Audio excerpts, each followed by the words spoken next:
welcome. Welcome to the Lighthouse Torah Project. It's 1 a.m. in Eretz Israel, and it's very quiet. It's usually quiet at 1 a.m. in most places, right? But with this situation that we're in, it's an unnatural quietness. It's like Shabbat without the illumination of Shabbat. It's a strange thing, but we're here, and we're learning, and we're praying. So we're doing our piece, and Hashem will do his, and that's all we need to know.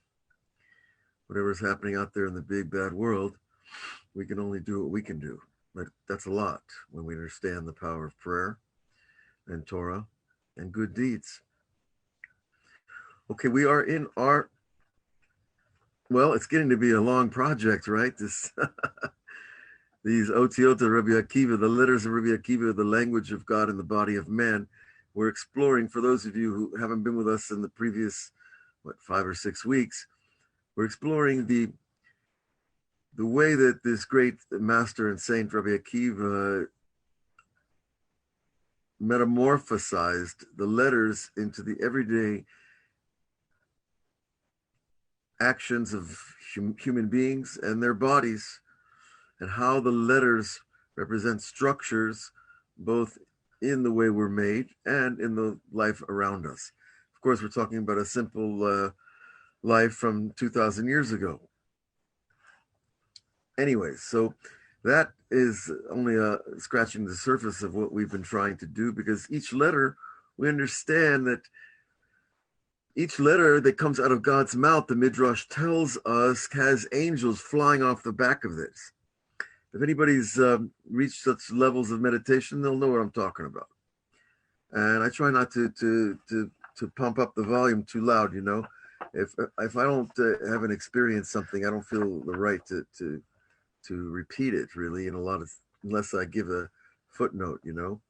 And what we've been doing each week is meditating with the letters of the Aleph Bet as devices or vehicles for achieving an intuitive understanding of why Hebrew letters are holy. And we've been doing a certain meditation with a little intuitive test attached to it each week. Some of you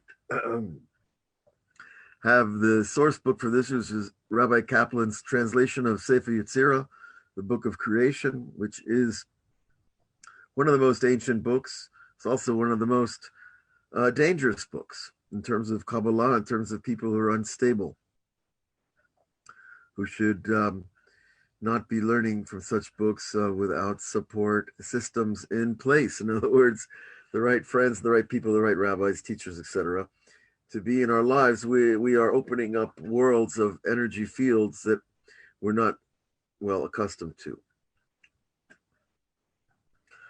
Okay, we've done 10 letters. Last week we did the Yud, which is one of the holiest letters. The Yud being the first letter in God's eternal name.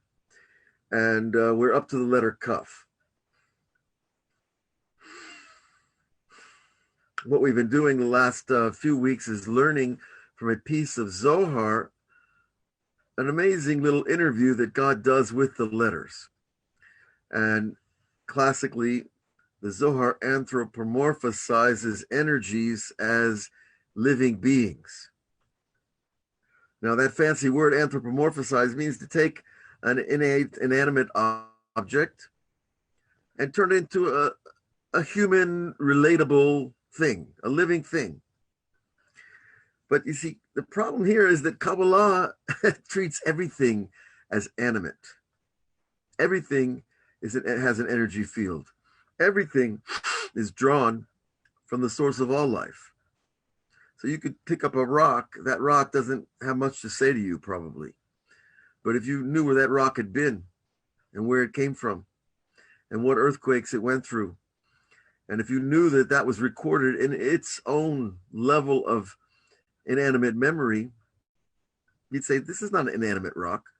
This rock has energy, just like we have energy. The difference of all the levels of the mineral, the plant, the animal, and the human kingdom is the complexity of the energy field. And so that complexity is interpretable depending on our purity. That's a phrase we probably have to repeat for another 20 years. In other words, our ability to receive the animation, the life force in every created thing depends on our purity to receive it. And that, in simple words, means how much I block the field. Okay? My ego, my sins, my resentments, and all the negative things that we seem to know about pretty well. Okay, so understand that when it really isn't anthropomorphizing, because the Zohar takes these letters to be real things, alive, living things. And so understand when we talk about Kabbalistic meditation, we are talking about taking into our mind a living force field that is channeling a power from an array of powers called the 22 letters of the primordial alphabet, right? And let's say that's just all too much big language for some of you. I understand. If I'd heard this 35 years ago, I would also say, well, you guys are crazy, you know? But after putting in a little bit of time, I see that no, we're not crazy. There was the only thing, what Rabbi Nachman defines craziness as sin, because if we knew how close God is inside us, around us, with us, and loves us and wants our success and wants our ultimate revelation, we would never go against his will. And the Zohar actually answers that up and says, why doesn't God just show us the light that we bring from the good deeds that we do? Why can't we see the light? Wouldn't that be nice? You do a good deed, boom, your hand is glowing with light because you gave a quarter to somebody. Or your mouth is glowing with light because you said a nice thing to somebody who was suffering. Why don't we see the light of those good deeds? The Zohar says, because if the world did, everybody would run to do mitzvot and there would be no free choice again. Not from the side of no free choice as an evil option, which is the dehumanization of a person. You take away his choice, which is essentially what slavery is of all its types and levels. But there's the positive side of taking away free choice, meaning, well, I'm just all God, I'm all God's will. But no, that's not the way he created us. We're not created as angels that we only do his will. We don't have an option for something else. Now, for me, I'd rather choose to do good than just to do good, to be a robot. However, with all that said, Rabbi Nachman does say that the highest tzaddikim, the truly righteous saints, they've purified themselves until they are the will of God. They've made the choice so many times. They've come up to bat so many times, and hit that curveball of the other side, that they've transformed themselves to a conduit of the will of God. And so they are operating at a level that we would like to ascribe to. But first we need to understand what we're talking about here. And so what we're talking about is that there's a level where your choice is nullified by a test. And then there's a choice where our free choice is nullified by the perpetual seeking of doing God's will in all the little things of life. And then when we see that energy field that's created by our good deeds, you wouldn't want to do anything else, and that would remove the purpose of creation, is to give man the divine status of having free will. Rhonda, how are you? Welcome. You write, is E equals MC squared recognized in Jewish thought? If so, all objects have energy. Too much good can also be a little us, a little for us mere mortals. Well, I hate to tell you, but the Lubavitcher Rebbe said that the soul doesn't die. So welcome to immortality. It's a small piece, but that's all it takes, We're drawn, and throughout Kabbalistic language, they use metaphors like we're carved from the mountain, from the rock. of ages, that famous phrase. Well, that phrase is not, again, it's just fancy poetry. It means when we're carved from the rock, it means if you have a little piece of Everest in you, it's still a piece of the totality that's infinite and eternal. So that's where we get the faith in something as outrageous as reincarnation and coming back 1,000 times and being a composite soul that you can be from 4 different continents mixed into one soul over a period of 1,000 years. There's stories like these. It's written about in the literature. Okay.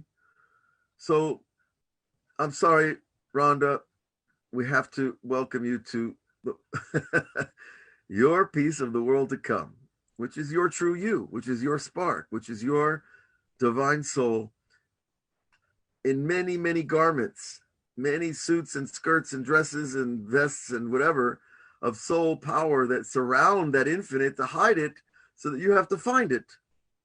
Okay? Okay. With all of that said, when we look at meditating on the letters, we're talking about trying to tap into something very deep and very ancient and very present at the same time. Now, tonight's letter is Kaf. Kaf, as many of you know, is shaped like a cuff. Well, in Hebrew, Kaf means palm. So isn't that interesting? The Kaf Yad is the palm of your hand. And reading, palmistry, reading the lines of the hand is actually a Jewish wisdom. Again, it was taken, it was borrowed, it was maybe it was even it was pilfered. I'm not sure, but the wisdom of reading the hand is part of the Kabbalah tradition. We don't teach it much. You can find books on it, but it's considered one of those things that is dangerous because it can tempt people to do it for money, which is a problem. And secondly, it's dangerous because it can break our innocence in our reception of other people. And the third reason, which is really the highest reason, is that if you purify yourself completely, you don't need to read somebody's palm to know who they are. Okay? That your mind becomes the filter of reality around you. And that means another human being. And you can tell what's happening with them without having to look at their education box on the right palm or the lifeline or the health line or the children. You don't need these things if the information, if you're an open book, and so but these are parts of the ancient tradition that we have, and it gives credence to a lot more wisdom. But again, this wisdom, we're very careful with it in Torah and Judaism because we've seen it abused and maligned and falsified and prostituted over thousands of years. And so we don't like to see those things happen to this ancient wisdom. Things like astrology, palmistry, phrenology, reading someone's face. There's many of these wisdoms. But anyways, we don't need to jump to the top of the Empire State Building so fast. We're already up there. Believe me, meditating on letters is a beautiful thing.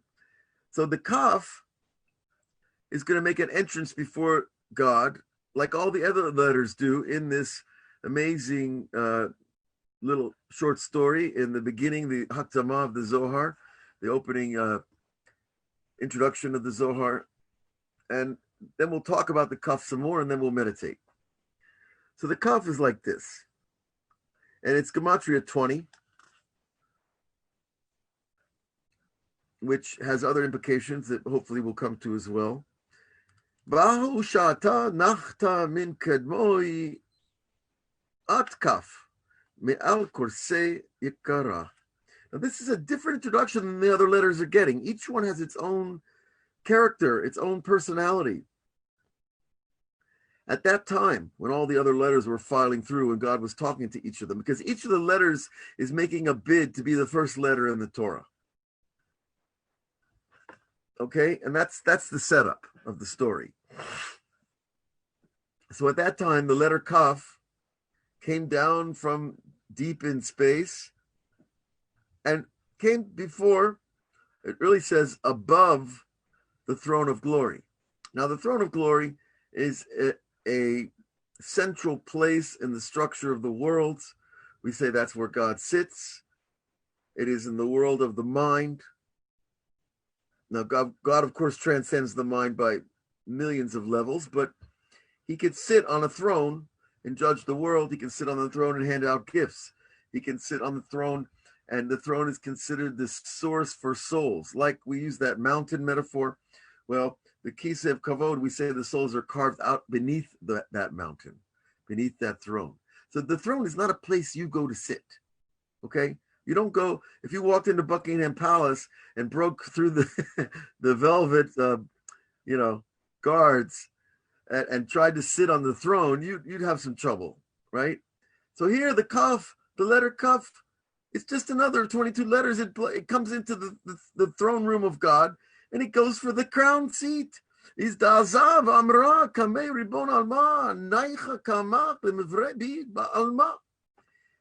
out, before the master of the world, it's fitting for you to create me with the world from me. Right? Pretty humble opening, what you say? Since all the other letters don't open this way, you got to wonder what's going on. Why is the Kaf so confident? The Ant Kavodach, because Anna Kavodach, I am your glory. Now, this is a play that every one of the letters makes, is it takes one of the highest concepts in which each letter is the first letter in the word of that concept. So kavod is honor, glory. It's a nickname for the divine presence, the feminine divine form, which resides in the heart. That letter kaf is the first letter in that word kavod. So he says, I'm your glory, I'm the first letter in the word of glory. Shouldn't you make the world from glory? And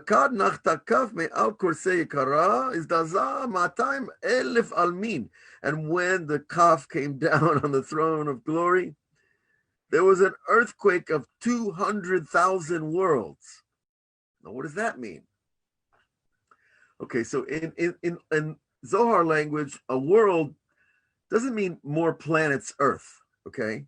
It means that, as the Baal Shem Tov describes, any three-dimensional plane, which is actually here, it's not three-dimensional, it's more like five-dimensional, and it has time and space and intention.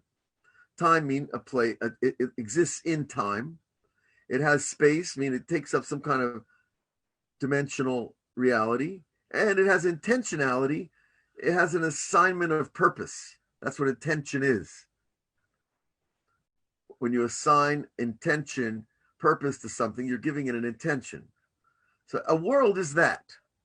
That's a world. You created a world. You put on tefillin this morning with a good heart and awe of God. You created a little force field of energy, a world called this morning's tefillin. Okay? Because it happened in time, it happened in a place, and it had your intentionality attached to it, and it's released into the world. So the kaf is shaking up everything. 200,000 worlds are rattling around. Vizdaza korsaya, and even the throne itself is shaking. And you don't want to shake God's throne. That's like a prank that gone way bad, way past the line. And all those worlds were shaking and about to fall. So Amar la kuchabrichu. So God says to the letter Kaf, Kaf, Kaf. He repeats, Ma anta avaracha. What are you doing here? Delo ivrei bach alma. That I'm not going to create the world with you. Ma anta avaracha. Why are you doing what you're doing? Delo ivrei bach alma. What are you doing that I'm not going to create the world with you? Tuv lachrach dahabach kalaya. Go back to your place, Kaf, because you also represent the concept of kalaya, which is destruction. Kilayon. starts, that word kalaya or kalayon starts with the word kaf, with the letter kaf. So you see, it's working in a very narrow frame of where the letters appear in the language, which words have positive connotation and negative connotation. And you brought into the world this destruction and tragedy. Go back to your throne, which is a very interesting point we haven't seen before in this discussion, that the letters also have their thrones, which is, of course, a symbol of honor. Go back to your throne, God says, and be there. So Bahi Sha'ata Nafkat Mikame V'Tavat V'Duchta. Right? And at that time, the letter Kaf went back to its place. So you see here, these letters are not all static personalities. Each one is different. And really, you could do a whole class, probably take a couple hours for me to do it, because I like to talk probably a little bit too much, but it's good talking. And but the whole Ma'amar, I'm just trying to look at how many pages it is. It's really a brilliant thing that just brings you right into the world of the living letters of Torah and Kabbalah. And without it, it's just like, the best cartoon that ever was, and full of wisdom. Right, it's only about 10 pages. Anyways, so that's the paragraph that covers Kaf. Next week we'll have the letter Lamed, and so on. We go through the letters to get a little sense of the quality of what we're talking about here. So now let's ask ourselves some general questions. Kaf says, hey, I'm kavod, I'm glory. And God says, no, you're kalayon, you're destruction. Which is it? Both? Well, seems to be. But you see, Kaf comes in with the wrong approach. It comes in with arrogance. It comes in with entitlement. You've heard of that word, I'm sure, in our generation. And so it's not so much the message, it's how you bring the message. It's a very important thing in life, whether you're a messenger, you're delivering, fast food, or if you're a leader, or if you're a teacher, or whoever you are, whatever you do, the way you deliver your message is a very important aspect, and it's the kli of what you want to say, right? Is how you say it. And so that's part of what I take out of this piece. I'd like to hear what more of you say about this. But also, it's interesting because Kaf, this idea of Kaf being a symbol for destruction, klayon, it's related to the hand, right? The hand. How many movies have you guys seen? I mean, I've never seen so much violence in movies. I mean, I grew up in the 70s, but, well, I'm still growing up, right?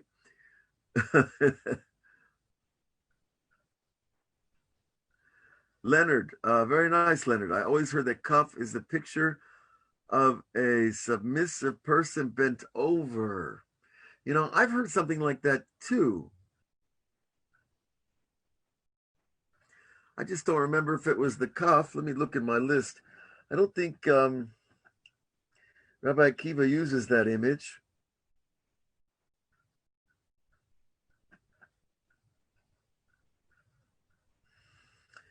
No, I don't see that there, but there might be another source in the literature for that image.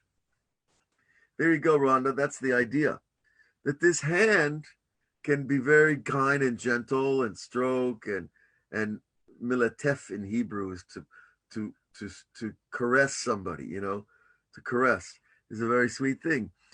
But to strike, we see how many punches are being thrown every day on in media, It's absurd. So the hand is this tool for construction or destruction, and it goes both ways. We already learned about the hand through last week, which is Yod, which is the symbol of the letter Yud, because of the letter similarity. But here it's that bent hand. So when you bend a hand, it's not particularly more violent than if your hand is open, but I think we understand that the basic implication here is that the power of this letter can go either way, and it depends on us. So the letter Kaf is also, though, it's interesting because elsewhere in Kabbalah and in Hasidut as well, we see Kaf represents Keter, which is the crown, right? Which is the aura, the ambient field of energy that surrounds a person's head. So that's called a Keter. That's of course the spiritual Keter. The physical Keters that, those crown jewels in the Tower Museum in London, but hopefully they won't have one of those in America or in Israel, or maybe in Israel we could use one. It has to be the right guy.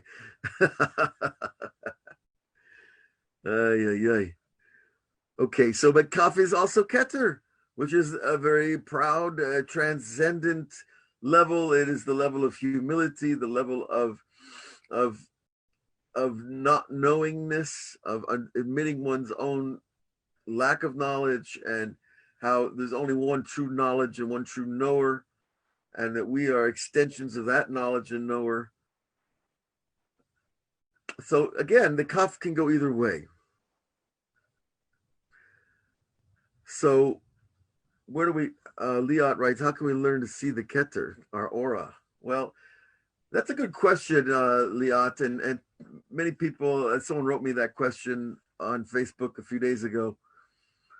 And I told them, well, first, you're going to have to learn a lot. And you're going to have to be a very pure person.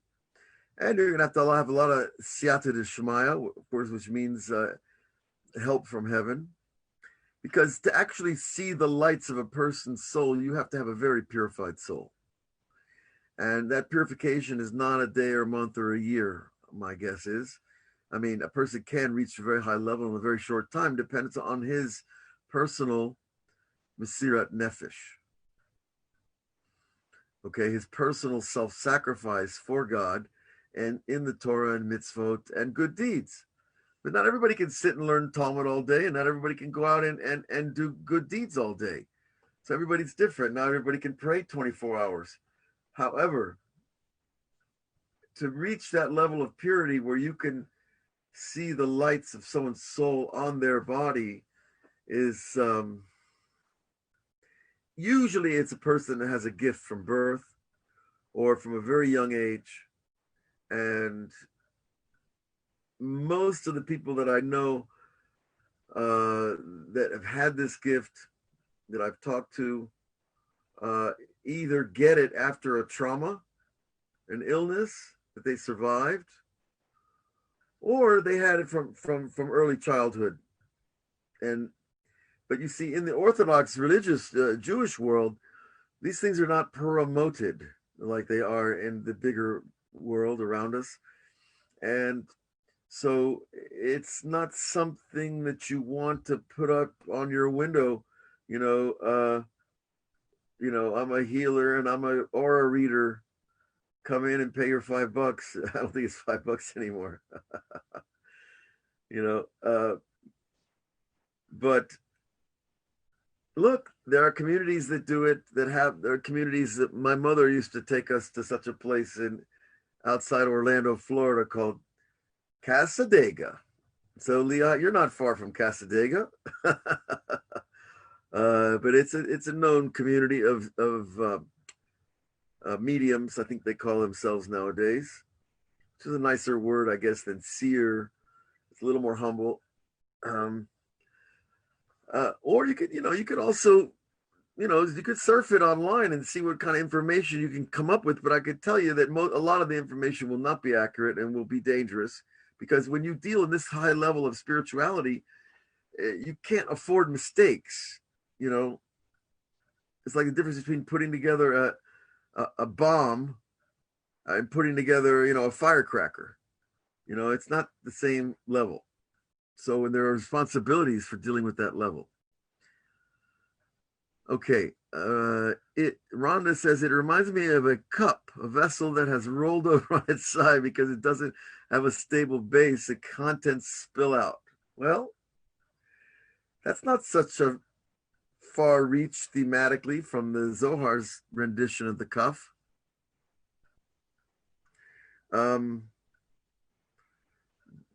But well, that's fun. I don't know if that's all the way. If Rabbi Akiva would agree, well, it's actually a cup of Starbucks that rolled off the counter. I'm not sure, but it's still, I like it. I'm not sure about how unstable the base is. It's round, it's true, but well, it's nice. I like it. You have to also be born with that talent or take classes to learn this. It's true, but again, I'm going to add something here, a little off the script. Shall we say? If you learn Kabbalah to be a mystic, you're in trouble. Okay, if you learn Kabbalah because you want to do God's will at the highest possible level of purity and love and awe, then the chances are you're going to become a mystic. So it's another of those Jewish paradoxes. If you set out to be a leader, if you set out to find honor and glory in this world, honor and glory will run away from you. I'm talking about the Jewish world, the Jewish idea of honor and glory, not the one going on in Washington or in London or in Paris. Okay, so again, if you set out with the right intention, these things can happen to you. And if you work hard enough and long enough, they will happen to you. You might get mystical skills, you might get inner hearing skills, you might get distance vision skills. There's all kinds. Because you have an inner eye and you have an outer eye, you have an inner ear and outer ear. You have a spiritual, you have speech that sounds like you, but it's not you.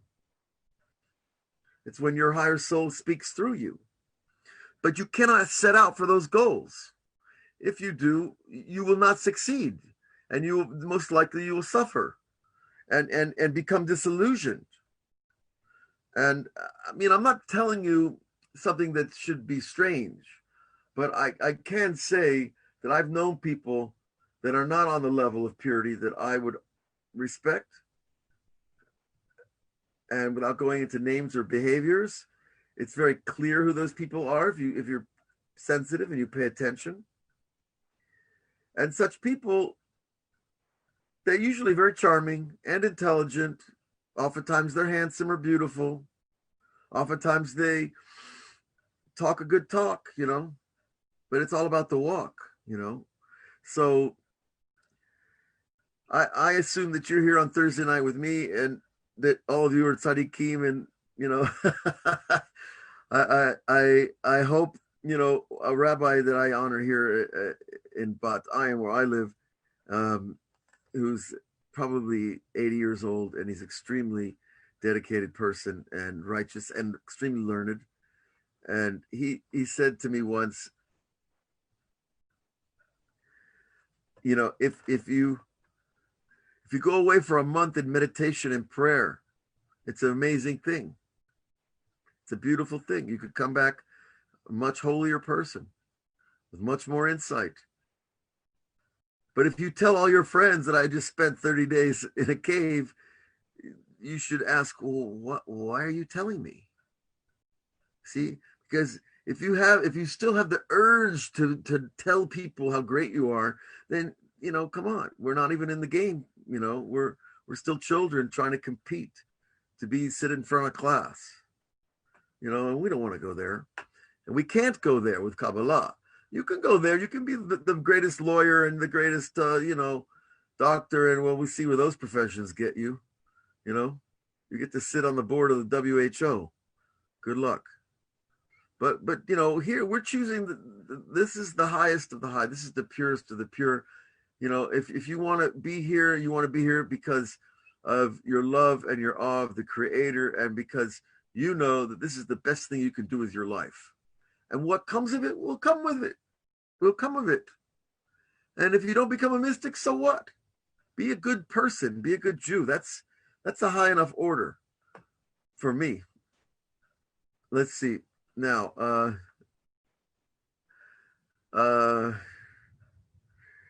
I see Yosef, you're laughing. Welcome, Yosef. I'm not sure if I recognize your name from before. I'm not sure why you're laughing either, but I'm glad you're laughing. Liad, is it true that most of rabbis are able to do it? Do see auras? No, most are not. In my opinion, of course, I don't think there's any, they're not doing many seker in Hebrew. How do you say seker in English? Liat, surveys about such a thing.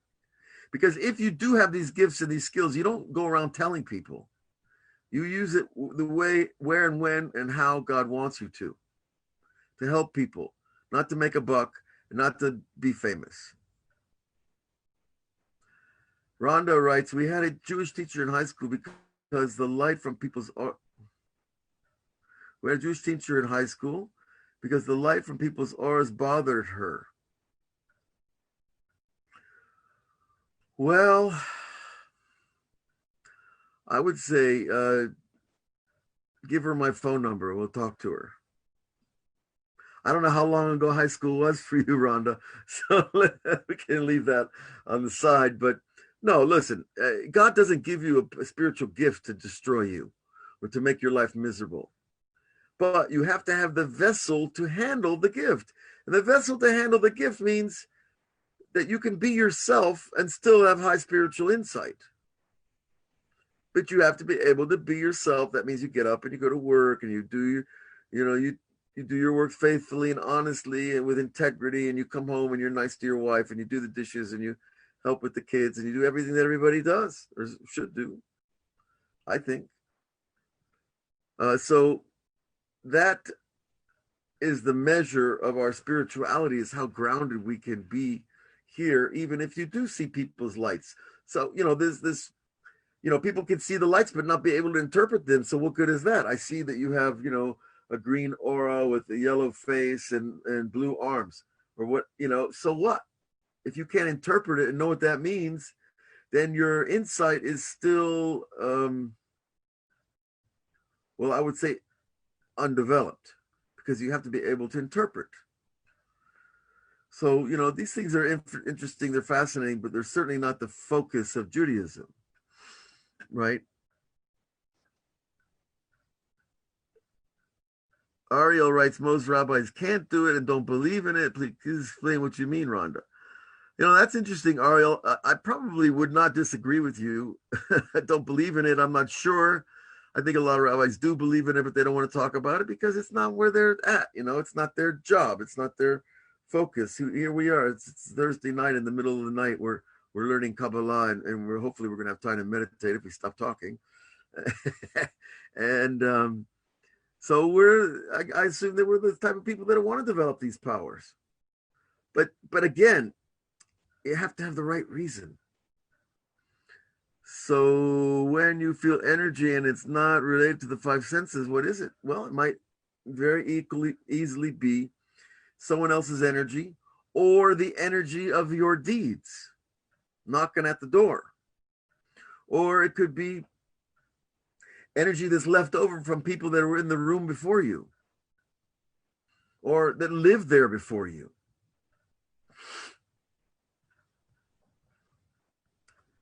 And it can also be energy that's been imported other ways, which I'm not going to get into. The sixth sense, what we call the sixth sense, which is often referred to as, the power of serendipity, the power of clairvoyance. In Kabbalah, the sixth sense is simply where all the five senses join into one knot, so to speak, where your soul enters. The neshama comes into you with all the powers that you need in this world: sight, smell, hearing, tasting, feeling. But those are already specified at a lower level of consciousness. There is a level where they all join in the soul. And that level is in Kabbalah would be called the sixth sense. It's really the collection of all five together as one. However, there are many, many, many other levels. And each person who's gifted will see to a certain distance or level in hyperspace. Okay. This class is supposed to be about the letter Kaf. What happened to us? Well, the letter Kaf is the crown. So a lot of these teachings do deal with the crown because that's part of the Kabbalah tradition. Okay. Rhonda writes, my friend lost her husband to this. His mysticism was a form of being off the derech. Oh, I'm sorry to hear that. Really am. He lost his life. That's really way out there. I've heard of people that have tried to fly using God's name. It's a sad story because it was the son of a great rabbi who was not particularly mystic, but this guy wanted to probably impress his dad or impress his friends. And so he learned some of the divine names that you can use for various things. There is a name for flying, so to speak, but it's not flying like, you flap your hands like wings, And so he jumped off a building and almost killed himself. He survived the fall, but he's damaged. But a friend of mine said, well, why didn't he just try to use the name, on the first floor? Why'd he go to the top of the building? So you see, the insanity precedes the intention. Because you can use the divine name for flying on the first floor. You don't need to jump off a building. It's crazy. Okay. Leonard writes, okay, wore sunglasses. I thought she was a hippie, a druggie. Oh, just because of the sunglasses, Rhonda? I don't understand. I wear sunglasses. I gave up that stuff back in the 70s,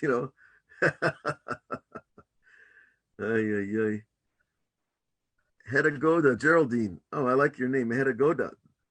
I'm sure, well, interesting what that means, that name. It sounds like it's Germanic. A good head, maybe? A good mind? I'm not sure. Anyways, welcome, Geraldine. This is the second time I hear you say about the energy of people who lived in the house apartment before you. How do you remove that kind of energy so you don't get affected if they are negative? Very good question. We're dealing with that, and many people have to deal with that. Okay. I don't know where you live. I don't know what rabbis are around you.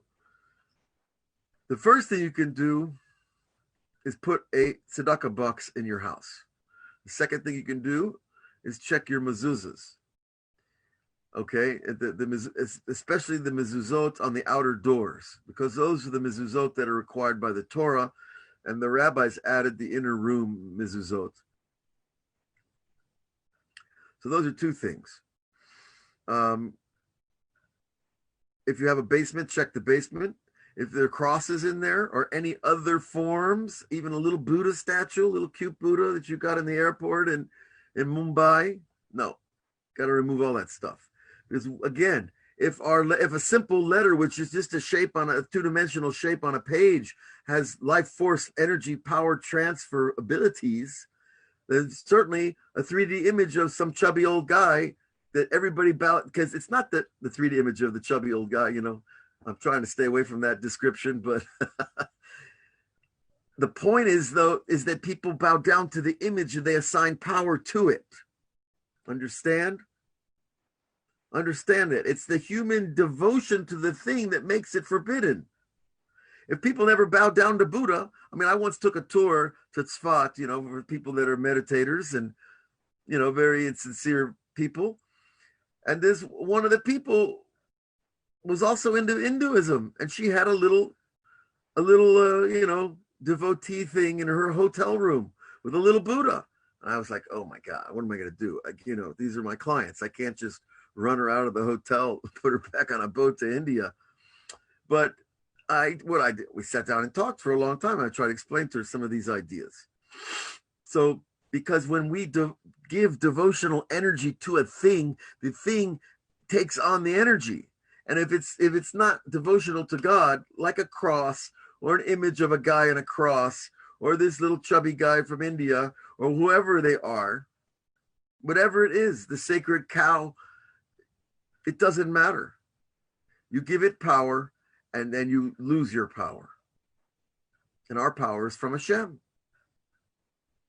So, Geraldine, I would say that also has to be taken care of. And, I'm sorry if this is offensive to anybody. I'm just speaking, the way I've learned it. And, okay, more than that, what you can do is say Psalms in the space. Saying Psalms in a contaminated space, let's call it spiritually contaminated. Usually what happens is that there's violence in a room, heavy violence, and that energy gets left behind. Now, if someone died in a room, that's also can be a problem. It depends on the person. If it was a bad person, there's going to be some, leftover energy there. It could be that somebody cursed somebody else and the curse was on a person, and that could also affect a space. So you see, it's, I wish I could help you more, Geraldine, but it's already, you see the matrix is getting rather complex here of possibilities. But I'll just, let's leave it like this. I'll bless you to build your own house, fresh and free and spiritually pure. God willing. Even better, build it in Israel.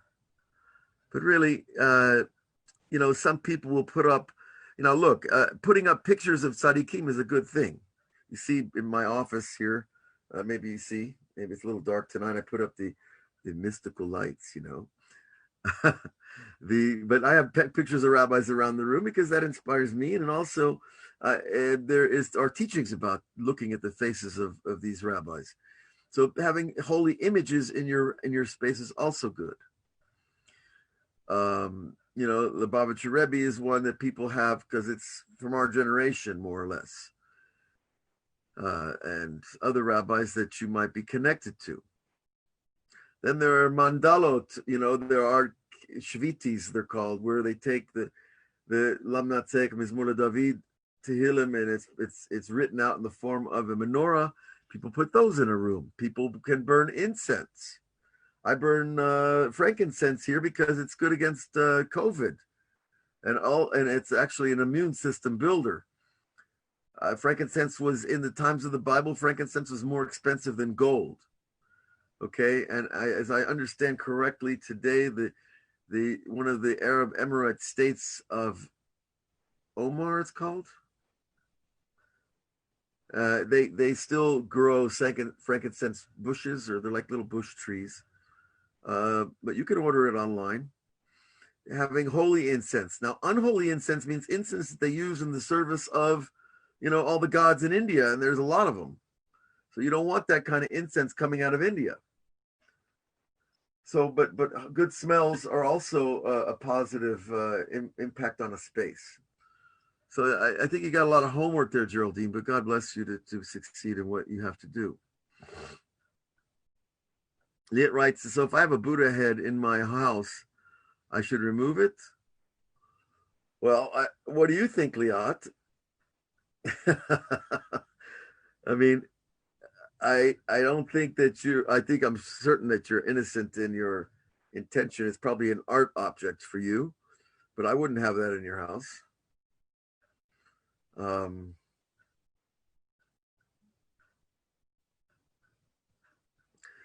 Ariel writes, why is secular wisdom no good? It actually is, as long as you don't sacrifice your Judaism. Remove the Buddha. Ariel throws down the law.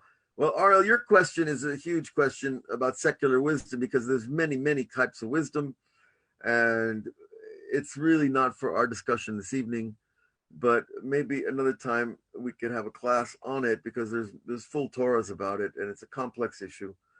But suffice it to say that the rabbis say, Chochmat goyim ta'amin, believe in the wisdom of the nations. Avo Torat goyim al ta'amin, but don't believe in the Torah. The Torah means the law, the path to God. Don't believe in the path to God of other nations. The Jews have the original.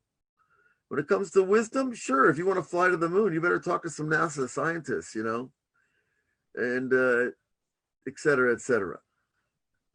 Esther Ruth, the former owner was a good Holocaust survivor. She forgave her torturers. Wow. I appreciate your blessings. Yes, build a house in Israel, Bezrat Hashem. Amen. William writes, can you use pictures of 72 names of Hashem? That's a very good question, William. Okay. The 72 triplet names are derived from the verses from the Torah. It's like this. If you have that name up in your room, you cannot walk around in your bathing suit in front of those names. You cannot use four-letter words in front of those names. You cannot play, hardcore rap music in front of those names because they're using four-letter words I think you know what I mean. You cannot have relations in front of those names. What else?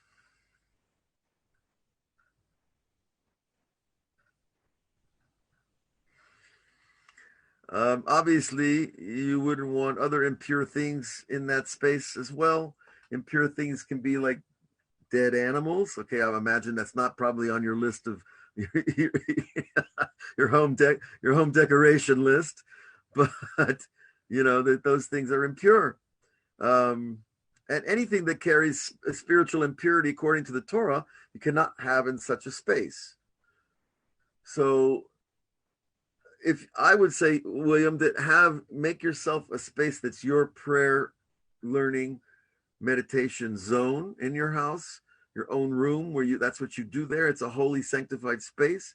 And then you can put up your holy names. Okay. And it's a sensitive thing.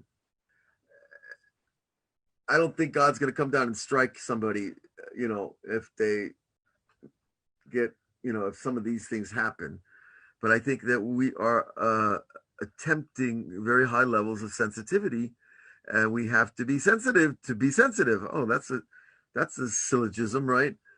No, but really we have to respect and honor, because remember, one of the names for the Shekhinah is kavod, honor. Honor is the conduit. And it's even used as in a prophetic sense. Honor is a conduit of receiving holy information, which is, let's face it, that's part of what's happening here. Even if I just want to know what I should do, tonight or tomorrow, then I need to have communication with the divine ultimate knowledge. And the way we connect that's why we're honorable when we pray. That's why we dress honorably. That's why we wash our hands. Hopefully we go to the mikveh, especially when we learn Kabbalah. So all of these things come into play. I hope that answers your question, William. Destroy the Buddha. Well, that's an extra mitzvah, not just the truth is, it's a very interesting question, Leon. You could take that Buddha and probably go to the flea market or to the secondhand store and get a few bucks for it. I don't know what it's worth or what it's made of. But technically speaking, we're not supposed to even derive pleasure from the objects of idol worship. Okay, that's the law. In other words, if you're a Jew, you're a Torah-abiding Jew, you cannot sell crosses to the Catholic Church, even though you're the best carpenter in town, because they're going to use that for a form of idol worship. Worshiping a human being is another form of idol worship. I hate to tell you guys. I'm sure you know that already. However, let's say you own a lumber yard, and the priests show up one day with a truck, and they want to buy a bunch of beams that kind of look thick and massive, and they buy all the right bolts. And you wonder, what are these guys going to do with these beams? If you want to make a sale, don't say anything. You're allowed to sell wood, lumber to a Catholic priest. And if he makes a cross out of it, okay, that's already not the same, because he hasn't worshiped the wood. once he puts them together and he stands it up and he starts getting devotional with that thing, then he's got a problem. He has a problem too, because the non-Jews are also warned about serving idols. Now, with all that said, you bought that Buddha, I'm sure, with complete innocence and, a little new age mysticism going on, let's say. Do you have to destroy it?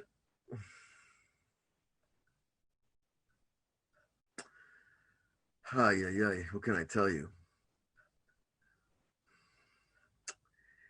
It would be an act of what we call in Hebrew kinaot. You've heard that word, Liat. In other words, it would be an act of zealousness for God. I'm going to burn my statues. Like Avraham taking a baseball bat to his father's statues. That's a holy act. But first of all, I wouldn't film it and put it up on YouTube, please. Okay, number two, don't do it in front of a Buddhist in a monastery. I'm being a little facetious because it's a bit strange, and I don't want to be the one to cause you a financial loss. Now, if you have Buddhist friends, that's even another question. I'm not even sure about if the halacha, if you would be allowed to give it to a Buddhist friend.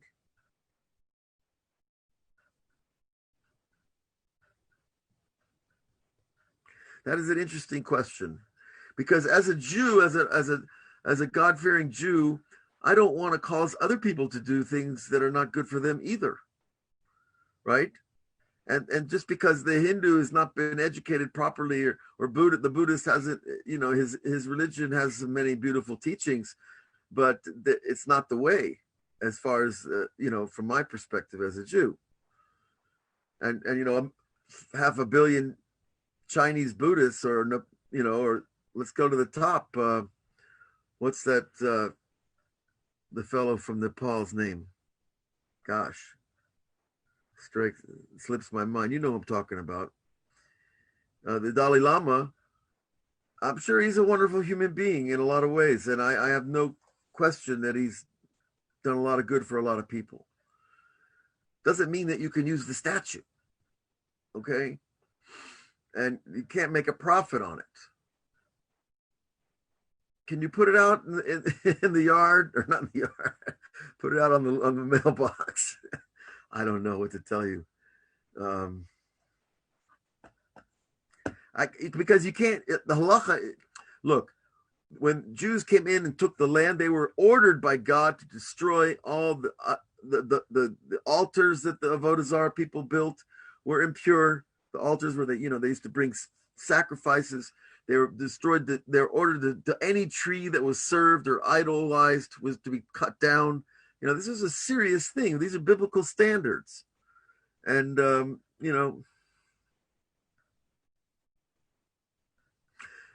not even sure if you can melt down the Buddha and use it to make a nice plate or something, but let me I'll check the yeshiva, at the yeshiva at the Mekubalim, and ask them. Maybe we'll get a more clarity on that. But I appreciate your honesty. While they prayed him, I don't believe he called himself a deity. Well, not calling himself, that's an interesting user to everyone. I don't know who you are, user. Welcome, user. It's not the best name I would use, user, but I understand your need for anonymity, and I respect that. However, a spiritual leader needs to take responsibility for the effect he has on his people. And if you know that people are going to worship you, take a hike, leave that job.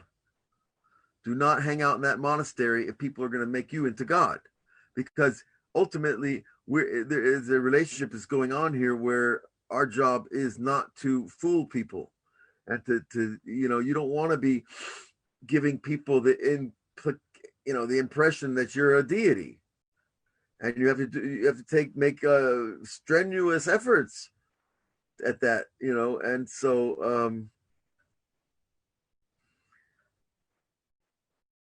so So he might not have called himself a deity, and he might have been just a simple holy person wandering around, ancient India and China.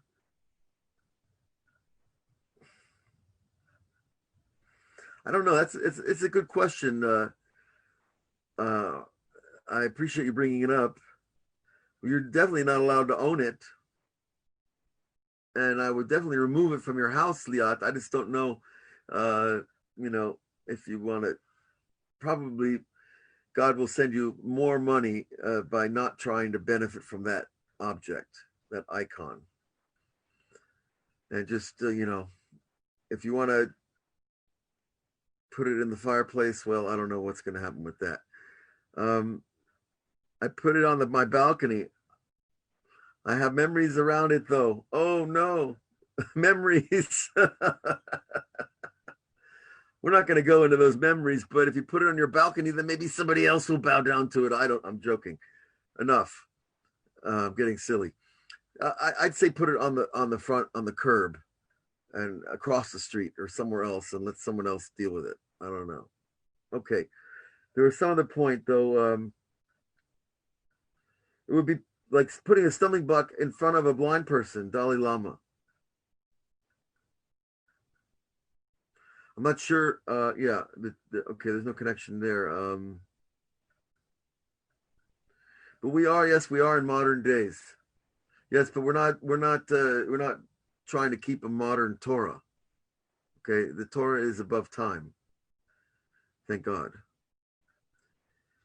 Let's see. There was some other point still unmade. Oh yeah, you made the question about selling alcohol to a Muslim. No, that's not the same. Muslims believe in one God. They don't bow down to alcohol.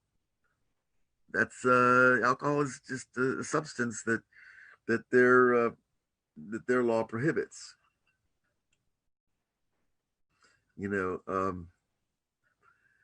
Ariel writes, you can only scan the 70 names of Hashem with your eyes and use them in the study of Kabbalah. Let's see what the Rabbi Michael Ben Amelech has to say. Oh yeah, that's more or less true. What we're talking about, scanning the names. We don't pronounce them. That's absolutely correct. Yeah, we need to get back to class. This is the class.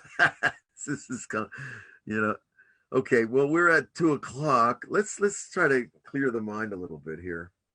Take a break and start to breathe.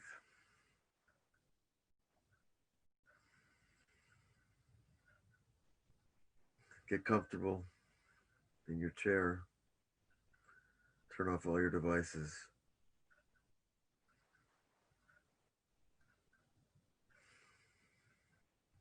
Let's begin to inhale gently, gratefully. The air of purity, the air of purity around you, of your good intentions. For our intentions do permeate the air around us. And you should be comfortable, relaxed. Just let everything fall into place. Eyes closed.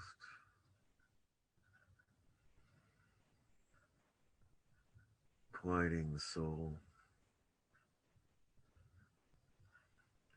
gently,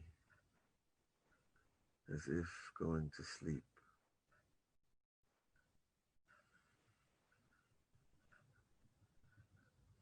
Allowing the day to settle like dust in the air. All our thoughts, all our feelings, just let them fall.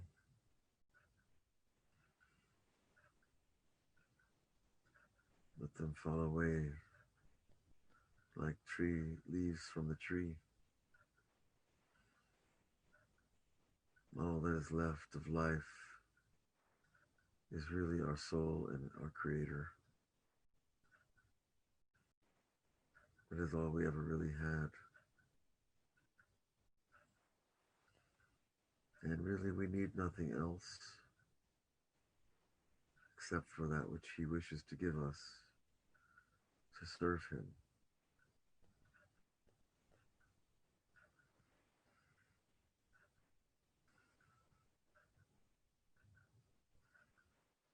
Pause at each breath.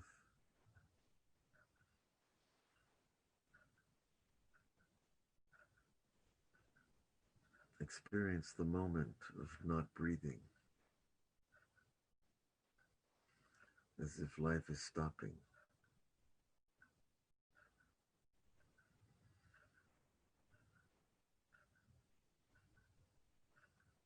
Experience yourself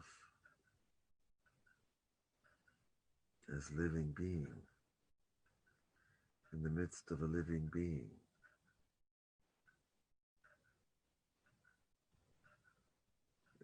An eternal being, an infinite being.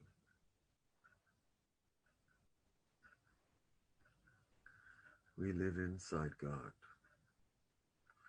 as well as he lives inside us.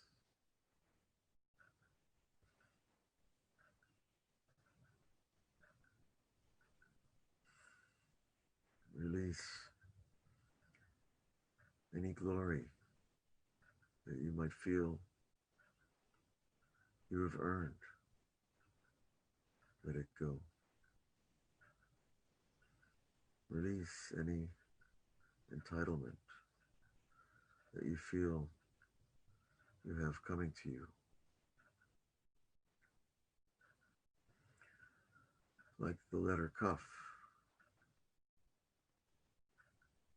let us bend over to our Creator in humility and peace.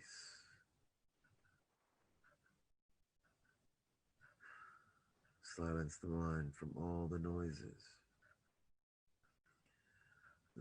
of the outside world,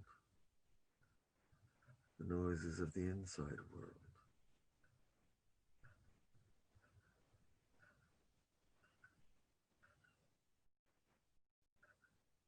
The noises of the media,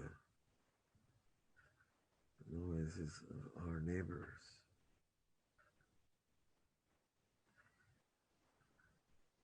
We don't need those noises anymore, not to stimulate us, not to direct us. We have a director, and he is always right on.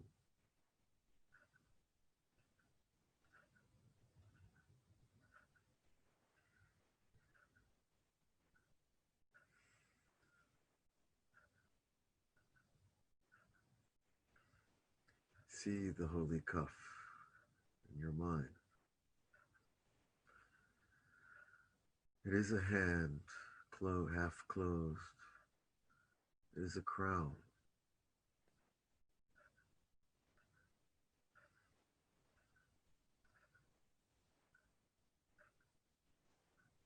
It is a tool in the hands of God.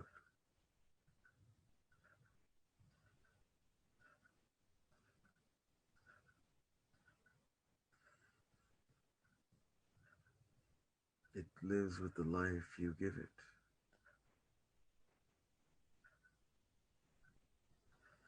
And much more.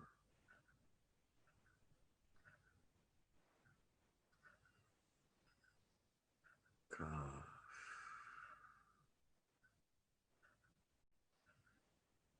Ka.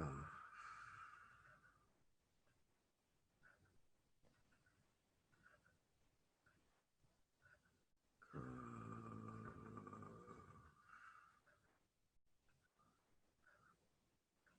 Let your voice vibrate your body. Slow,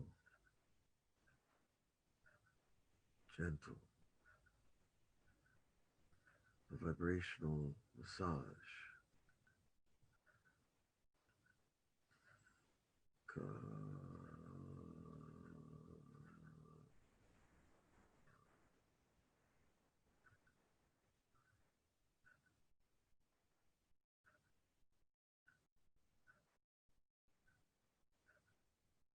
know that we know nothing, that any knowledge we attain is not our knowledge,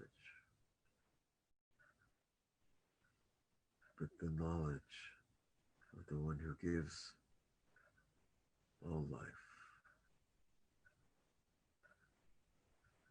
So we have no reason to prove ourselves, to seek glory, to stand out,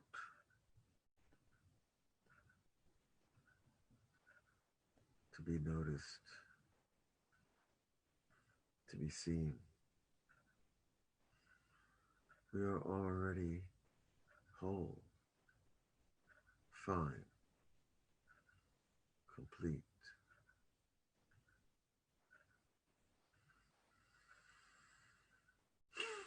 And wherever we don't feel whole and complete, that is where we direct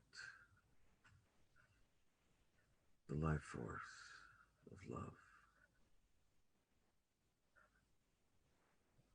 Love of our Creator and ourselves as one.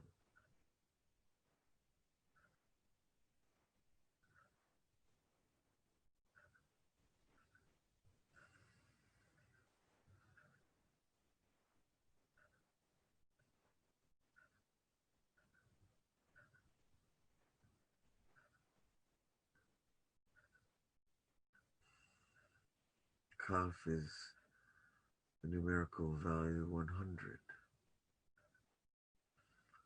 100 is 10 tens, the completion of completion. 100 is the barrier between forgetfulness and memory.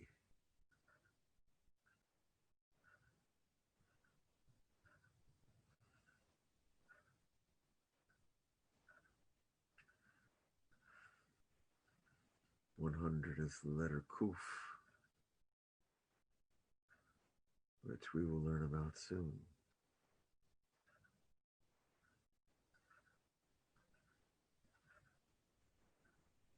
Holy Kaf,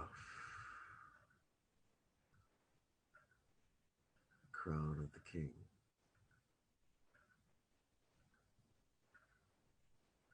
Only wanted to hover above the throne. What was Kaf's sin?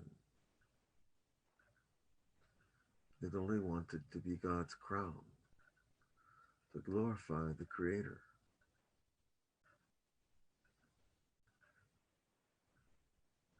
Where was there a sin? Don't we all want to really, in truth, glorify that which deserves glory?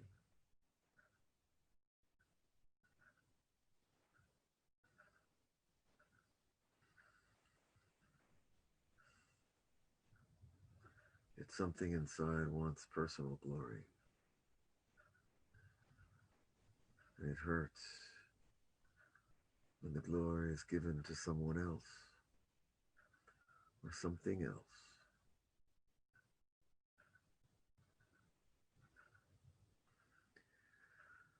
But when you know the pain of glory misplaced, when you feel that pain of glory misplaced,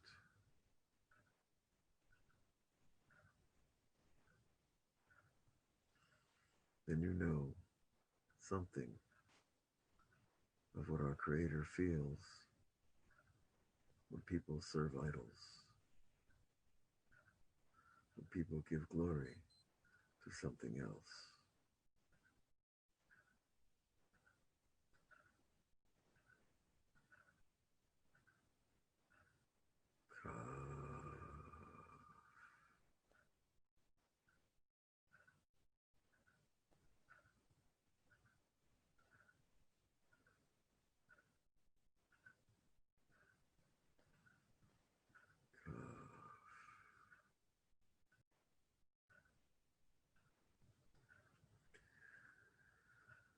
So let us be thankful for this time, at peace with the world, with greater trust than ever, not in man-made systems, not in promises of human expression, but in the original promises that appear in the Torah. For the promises of the good things. When God puts the blessing before us, let us choose it.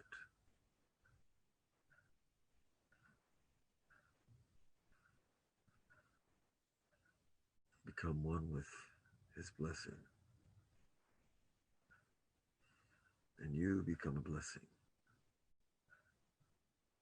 to all those around you.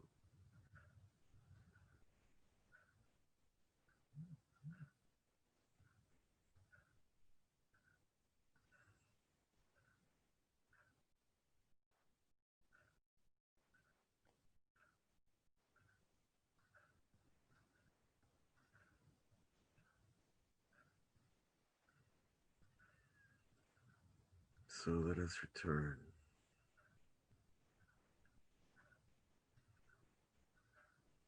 and let the kaf be that crown.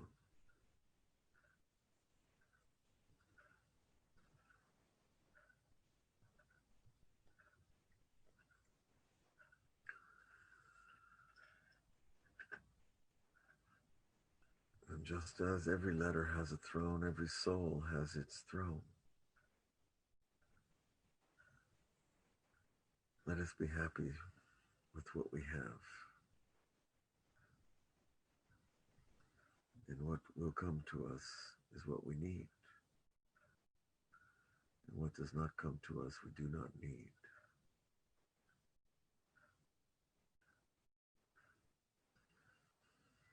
Be in that space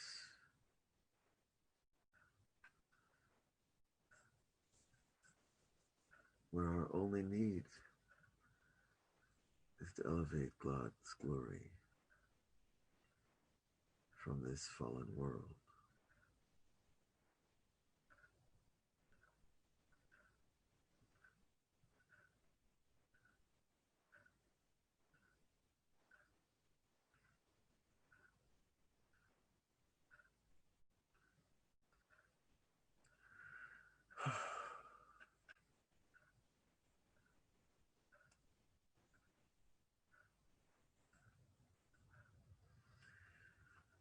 So, I see I'm still here in this body. That must mean I need to be here. I hope all of you are there too.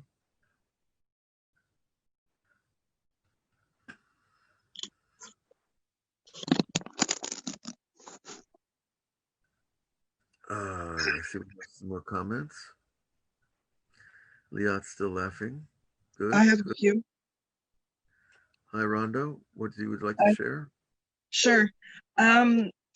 You were talking about that Hashem is in us and outside of us.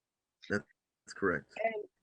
And then I got a vision of, I think, is it called the Aron, that was wood and it was surrounded by gold on the outside and the inside? That's correct. And that we're the wood. And then my meditation of the word kaf, my mouth opens. And when my mouth opens, I'm surrounded by air on the inside and the outside. And then I coughed, which forced the air out and then forced me to close the mouth, which is the last part of the sound. The f is the closing. Right. And the problem with the cough is that it doesn't close. It's always open. Cuff. No, it closes on a peso feet. Cuff. It's still open. It hangs out, but I don't think it closes. Okay. It's an open letter, isn't it not? Cuff. Well, Oh, you mean in the word? Yes, right. Yeah. I meant in the I'm picture of talking the about letter. the pronunciation. The I'm letter. all over the place here, but No, yeah. if you say the letter pay, yes, pay. You pronounce it and leave your mouth going open. But the word cuff, Yeah, it closes. closes. But But the very letter, the symbolism of the letter is always open. right. That's very nice comparison. The Aron Kodesh, excuse me, the gold and the wood, and both sides. Yep. Um, it's true. You know, that's what we say. Sovev kol almin. God surrounds all worlds. And malekot almin, and He fills all worlds. So you know, it's kind of it gets squeezed in there between God on both sides. That's a good place to be squeezed. Better to be hugged. Um, very nice. Thank you, Rhonda. Thank you. The point is the Ten Commandments is clear. We shall serve no other God than Hashem, period. We cannot serve idols, images designed by man and God at the same time. That is correct, Leonard. Very good.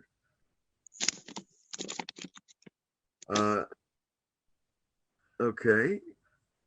Amen to Yosef's amen.